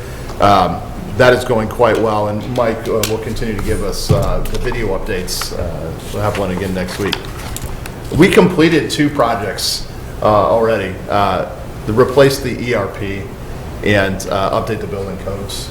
I'll take a minute on the ERP because some great work was done by our staff over the years on this multi-year project. So We successfully replaced our ERP system. The final component of the last module went live a few weeks ago. The project has been completed a few weeks ahead of schedule, but done over 3 or 4 years. This was a huge team effort. So I'm going to read some names because they really deserve to be publicly recognized. Their work was phenomenal. Jennifer Rizzo was our project manager in this just exceptional work. Matt Timmerberg, Robin Leahy, Diva Sheldon, Ann Fazook, Lauren Linares, Dave Kenny, Karen Robbins, Stan Popovich, Jason Zawilla, Flora Leone, Emily Hepworth, David Rafaz. I'm sure I'm missing some folks. So many people worked on this project over the multiple years, and I just wanted to thank them publicly for a job well done. What's ERP? Enterprise Resource Planning System. This is the computer system that almost all village operations uses. So utility billing, building permits, accounts payable, our whole accounting system, et cetera. Thank you for that. Efficiency. Yes, increased efficiency. Lead service line replacement project. We talked about that a lot tonight, and that project remains in the green zone. Update the building codes has been completed. Thank you to Stan, Nora, Jose, Mark, Chris Hull, Enza, and Brandon Legal Department also did a lot of great work on this project. The Meadowbrook Tax Increment Financing and Redevelopment Agreement. Work on the revitalization of the Meadowbrook Shopping Center is behind schedule. We are creating a tax increment financing district and entering into a redevelopment agreement with the owner of this shopping center to facilitate significant improvements on the property. The agreement has been drafted and staff is working through the details with the owner of the property and their attorney. We have been holding regular facilitation meetings trying to keep this project moving forward. I do believe at this point it will move forward. It's just that they're a little behind schedule trying to get all the pieces to fit between tenants and zoning applications, et cetera. So we're still moving ahead, but we're just a little bit behind schedule. We'll continue to work with this owner developer to keep moving ahead. Some great news to report on the Ogden Tax Increment Financing District extension. This, we've been working to obtain an extension. Recently, Senator Curran sponsored legislation required to extend the district. The bill was approved by the General Assembly, got support from all of our local representatives and legislators. We expect this bill to be signed by the governor later this month, hopefully in a few weeks, and then we'll come back and pass a local ordinance extending that TIF district. So this one is ahead of schedule and hope to knock this one out quickly. Comp plan and related projects, so much to report here. I'll just hit a couple of highlights. The council will continue to work on the Fairview sub-area implementation. In the coming weeks, we are on our way to talk about zoning regulatory frameworks.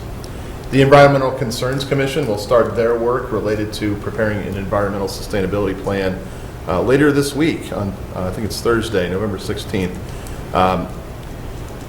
We also put out an RFP for a group of consultants to help lead these multiple projects.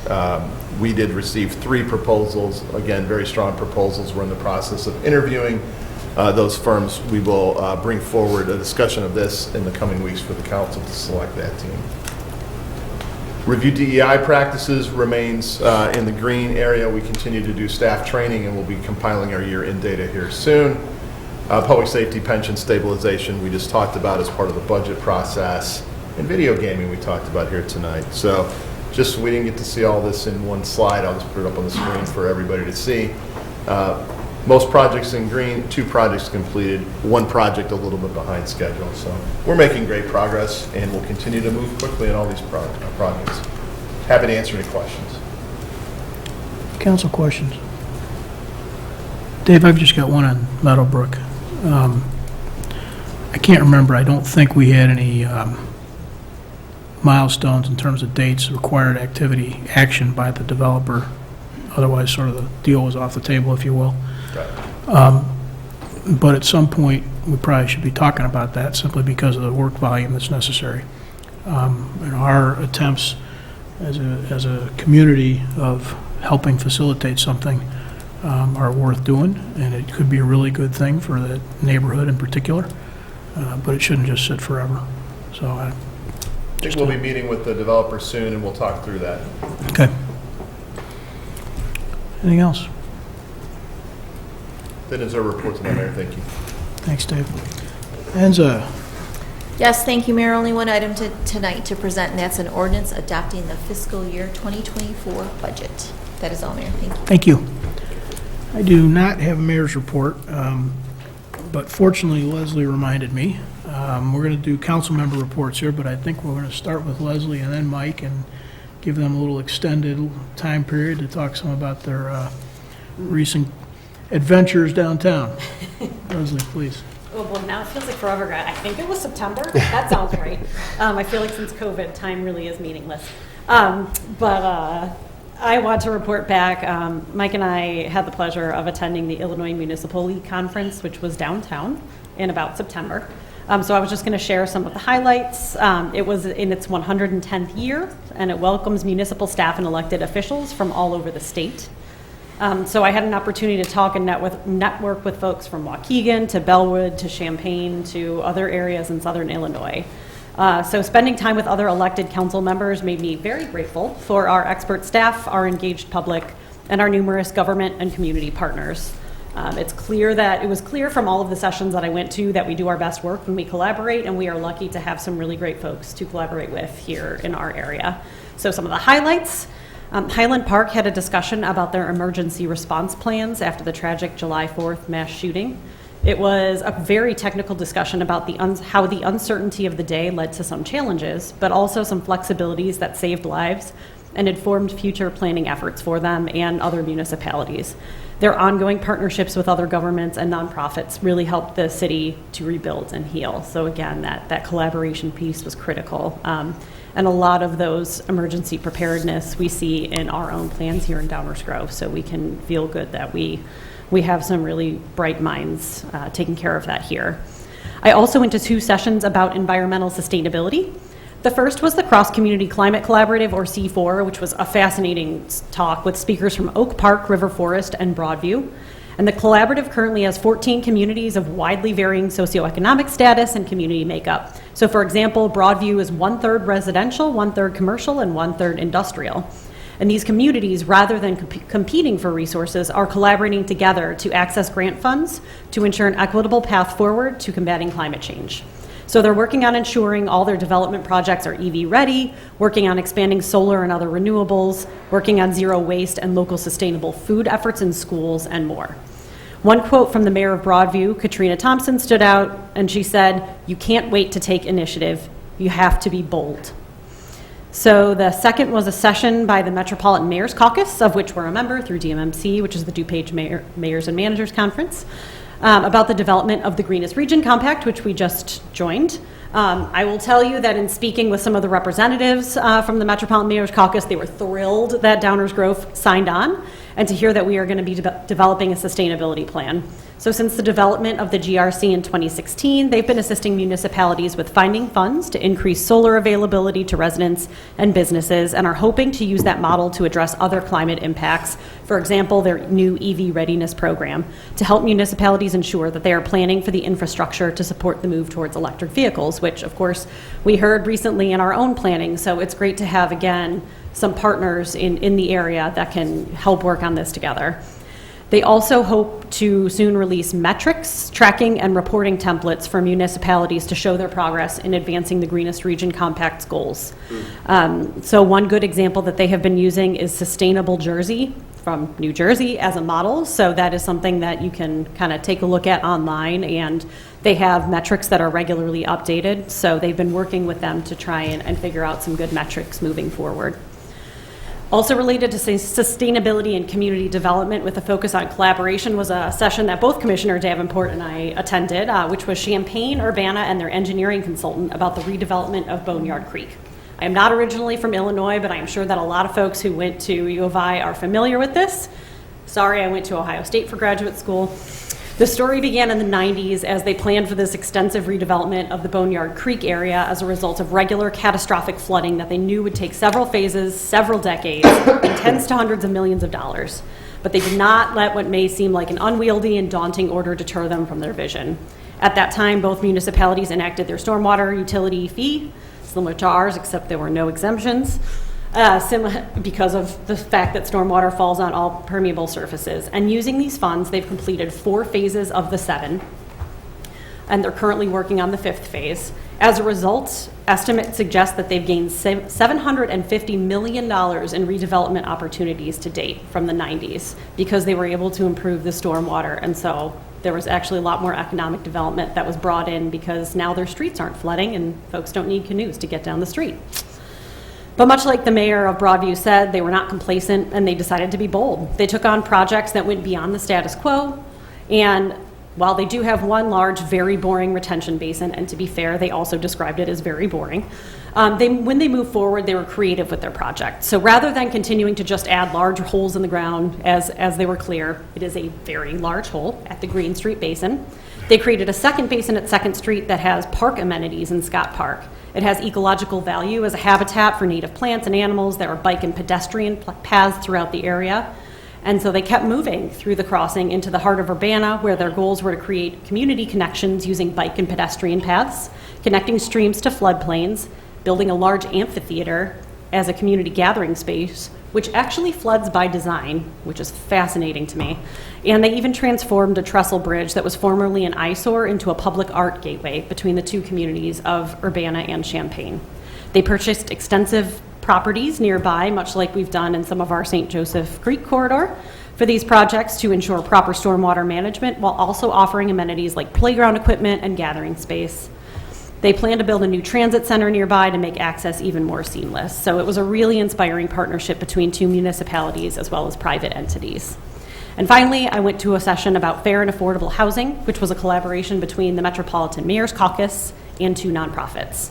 And one of my biggest takeaways was that the Metropolitan Mayor's Caucus can help their membership gather municipality-specific data and assess those specific needs through their Homes for a Changing Region program.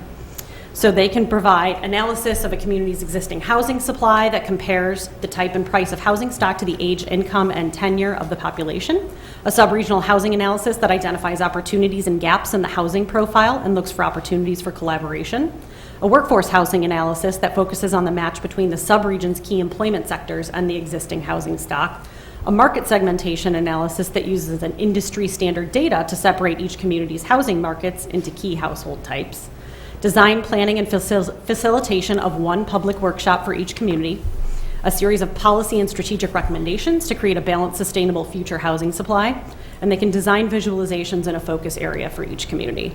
They have helped in several nearby communities, including Woodridge and Lockport, and are currently working with 3 more northern DuPage communities. They recognize that each municipality has different needs, whether they be access to affordable housing near transit or the missing middle, which is the lack of entry-level homes and pricing for young professionals.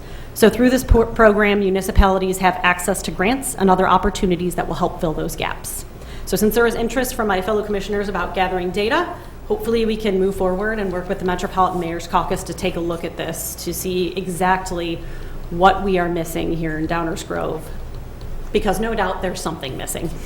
We're never perfect, right? So really my biggest takeaway was that bold leadership and collaboration was the key. There were projects that were not popular at the start because it was hard for the community to visualize something that would not reap benefits for decades.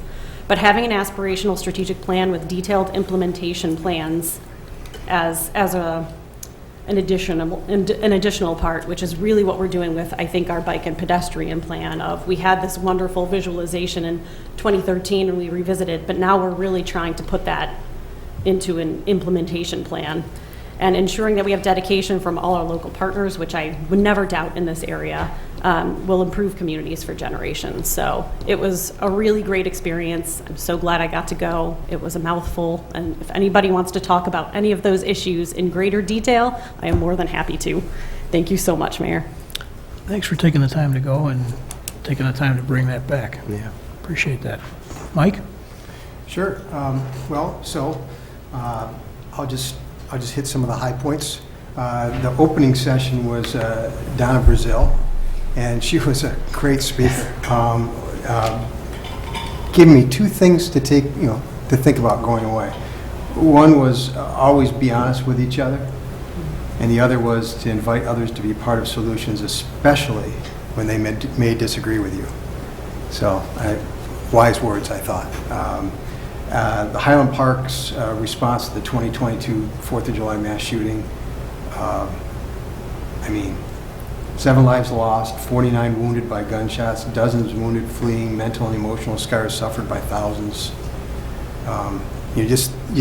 Something I hadn't thought about. It just, I mean, you had, the parade route was just all lined with,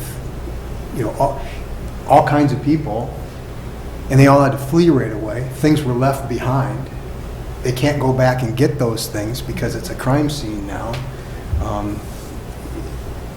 Just really, I was really blown away. Just how they had to respond and the terrible event of the day. And there were a lot of important takeaways from that experience, and a lot that we can learn from that experience. The way they put their emergency protocol plans into place, which, I've been doing my NIMS training, and so I was actually able to follow along with a lot of what they were talking about because of that. And they were fortunate; they had so many officials and staff and employees all there at the same spot because the parade was going on. Anyhow, was at another workshop about. It's called Resident Uprising: How to Address, Control, and Overcome the NIMBY Narrative. It was about a warehousing development at Carpentersville, and something that the village had said okay to, started pursuing, and then there was a lot of pushback against it, and in the end, through a lot of community engagement, they decided what was in their best interest not to allow the project to go forward. And so, to those that think that things are a done deal before they are, that was a great example of how, a good council, good commission listens to what people are saying in response to that. That Boneyard Creek, I won't expand on that, other than to say that they had, one takeaway I had from that was when they did some of these stormwater management projects relative to this, they would put out, there'd be informational kiosk or a permanent sign, if you want to educate the public about why this is here and why we're doing it and why we got it done. And so on the communication side of things, in terms of publicizing what we're doing, I thought that was kind of a good idea that we might be able to put in place here. There was a great council members roundtable at the end. Some places are actually doing a surcharge on their water bills for the lead service line project. Another idea about inviting, there was another commission that invites the AP government classes from the local high schools to come and attend council meetings. I thought that was kind of an interesting idea.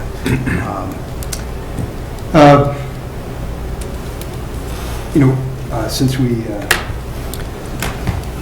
let me just say this.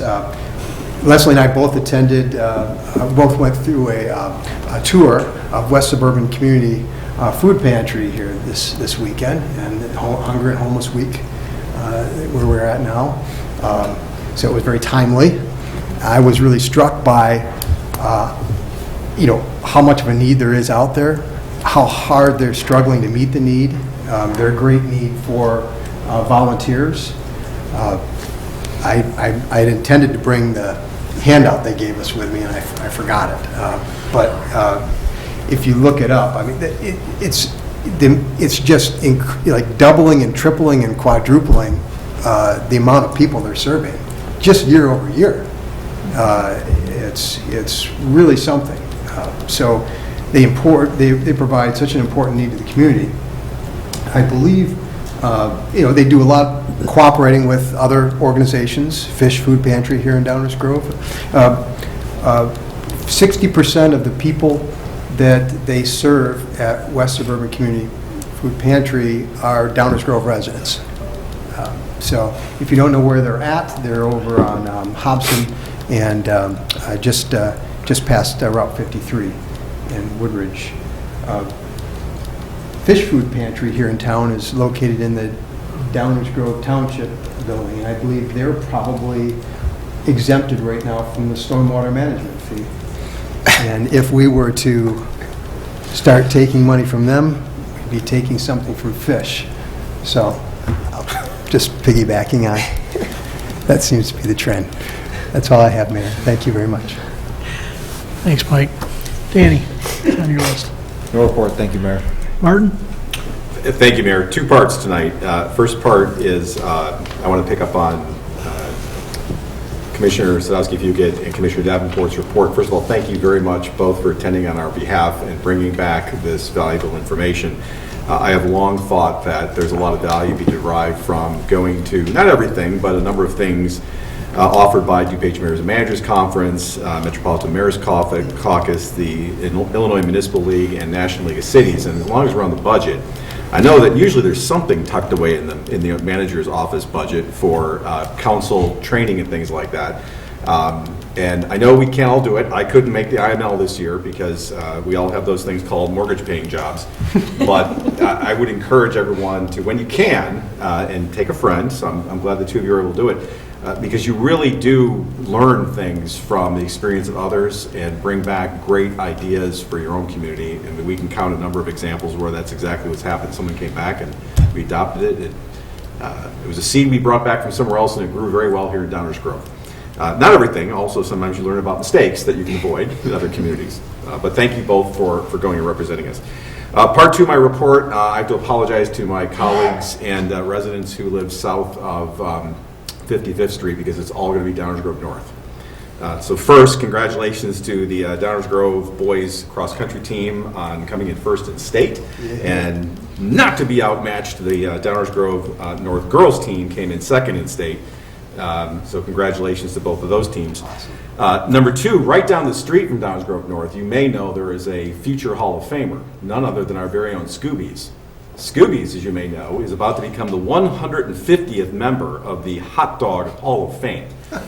So, I mean, just awards are showering out of the sky. And then, of course, I would be remiss if I didn't say that this Saturday at 2 o'clock, there's a kickoff game over on Downers Grove North where the Trojans will be participating in the state semifinals. Will win there, and they go to the championship. So I just have to end by saying, go Trojans. Thanks, Martin. Chris? Go Trojans. Thanks, Mayor. Greg? I would just point out that the township, as a government entity and a landlord in that situation, would have the option on whether or not to pass it along. And also, they got Ogden TIF money to pay for some of their stormwater improvements over there. But, you know, we can go down that rabbit hole another time. Mayor, unless you have any other report, I'll move to adjourn. Something tells me that conversation is not over. Is there a motion to adjourn? Move to adjourn. Second. All those in favor say aye. Aye. Opposed? We are adjourned. Thank you all and good night.